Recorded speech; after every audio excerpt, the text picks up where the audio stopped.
Sa wakas tuluyan na ngang umaraw.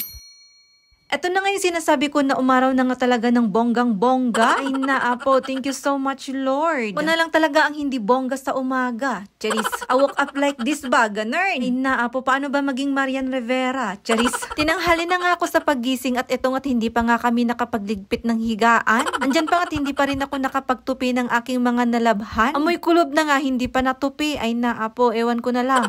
Hindi pa nga ako tapos magligpit ng higaan. Ito ka't nagpapalit na naman ako ng diaper ni Arkidandan. Ay na Apo, diaper talaga. Kapag nanay ka talaga, wala ka talagang no choice. Maghuhugas at maghuhugas ka talaga ng bambam. Ay na Apo, nagpoop nga rod. Kaya naman kailangan talaga nating linisan. Depende na lang talaga sa'yo kung gusto mong magkalat siya dyan. Charis. At dahil nga umaraw na ito nga't makapagpapalit na nga ako ng aming bedsheet. Itong bagyong egay lang talaga ang nakapagbasa nitong aming bedsheet. Ay na Apo, literal na nabagyo itong aming bedsheet. Siyempre nga binabad ko na nga para naman malabahan ko na nga at makahabol pa ako kay Haring Araw. Itong kumot nga lang muna yung aking labahin for today's video. Tani ay na Apo, hindi ko kayang pagsabay-sabayin. Tignan nyo naman, 2 balde na yung aking labahin. Plus isang napakalaking bedsheet. Ganun. Kapag nilabahan ko yan sabay-sabay ay na Apo, panigurado hindi na ako makakabangon. Kaya naman isa-isa lang para naman mabuhay pa ako ng matagal. Charis. So yun, habang nagbababad nga ako ng aking labahin, ito nga't mag-skincare nga muna akit.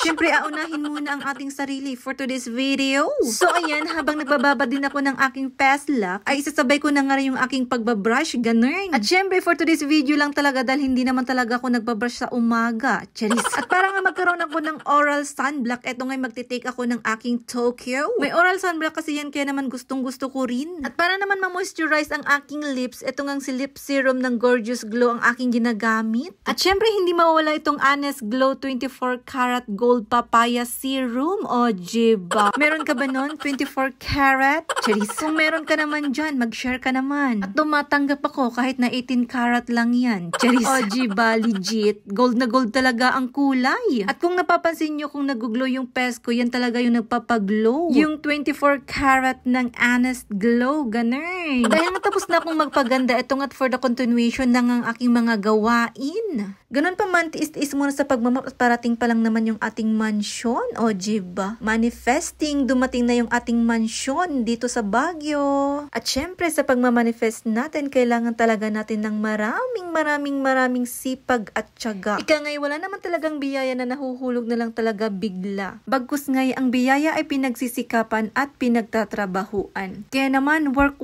pa more. Content pa more. Ganun. Kaya naman, maraming salamat din sa inyo na nanonood. Kahit ngayong content ko ngay ganito lamang, napalinis-linis lang ng bahay. At wala naman talaga kayong natututunan sa akin. Actually, charis. Pero pinapanood nyo pa rin, kaya naman thank you so much din. Hayaan nyo at isa-isahin ko talagang linisan itong bahay namin para may magawan ako na content. At para nga makamit natin yung goal natin na magka-mansyon. Ganun. So ito na nga't inisa-isa ko na nga ring vinacuum itong mga kasulok-sulukan ng aming igahan. Ay na po, ang yaman-yaman talaga namin sa alikabok. At syempre ngayon wala naman talaga tayong magagawa dyan dahil kusa naman talaga yan na dumarating.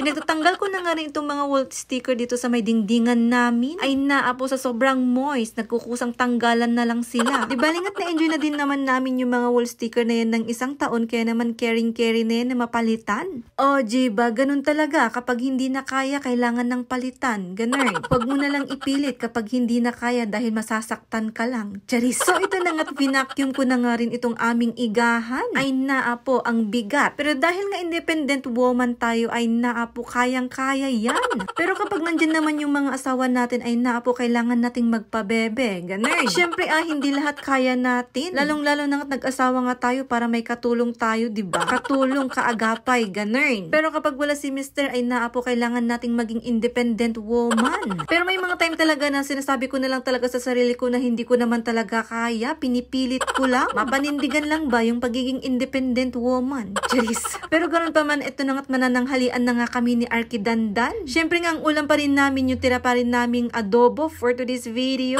Alam nyo naman, yung ulam namin kahapon, yung unli na adobo. Pero dahil nga adobo ang ulam, ito nga't pahirapan akong magpakain kay Arkidandan. Sa katunayan nga, hindi talaga siya kumain ng pananghalian dyan. At bagkus nga nagdedesisyon pwede na nga lang siya.